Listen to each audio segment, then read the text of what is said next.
The Glass Castle by Jeanette Walls is the story of a woman who brought herself from rags to riches via education.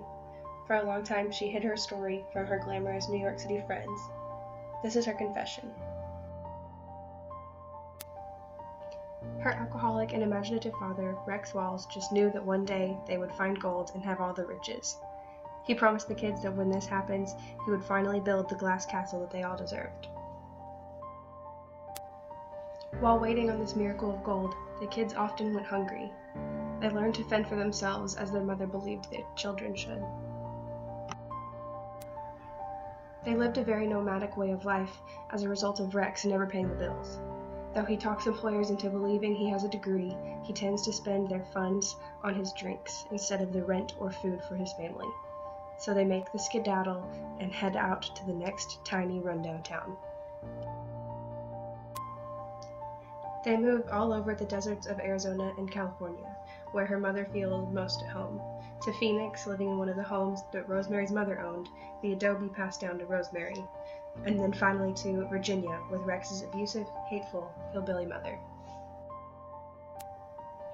The Walls children have always surpassed their peers at school. Though Rosemary's parenting methods are unconventional, she did a great job teaching them. Their accents, however, make it very hard for these educators in Welch, Virginia to understand them, and because of this they are placed in slow classes. Jeanette was always well liked in Arizona and California, but in Virginia it was different. On the first day of school, Jeanette's teacher in the slow class calls her out to let her know that, contrary to her belief, she is not better than the rest of the students.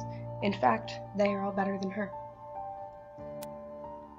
Also on her first day at Jeanette's new school, a girl in her class makes her the target of their girl squad.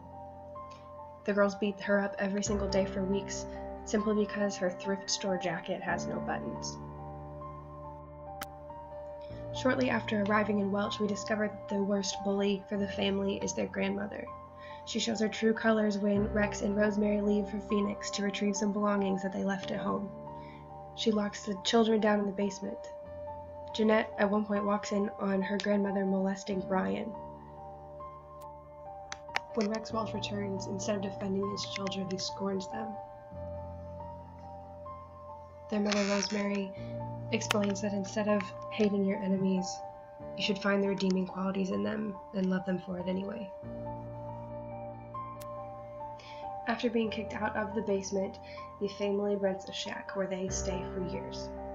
The Walls are eventually visited by a social worker due to the conditions of the house, and Rosemary begins teaching.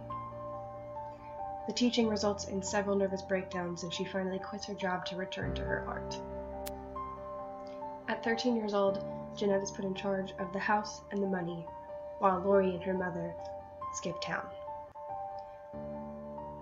She ends up helping her dad in a pool hustling scam, but is groped and nearly raped by a man much, much older than her. Lori and Jeanette devise a plan to move to New York City to get away from their family.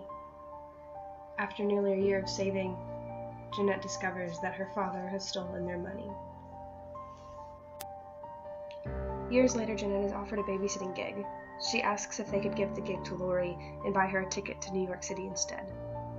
Eventually, all of the Walls children make their way to New York, even Maureen at 12 years old.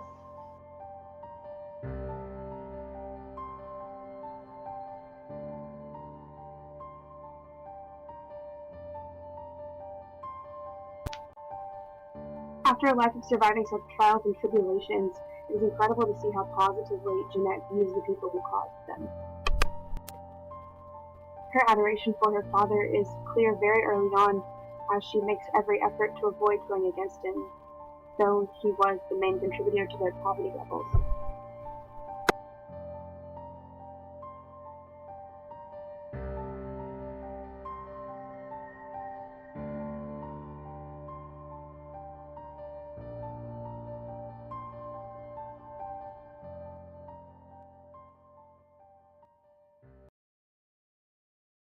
Created using Powtoon.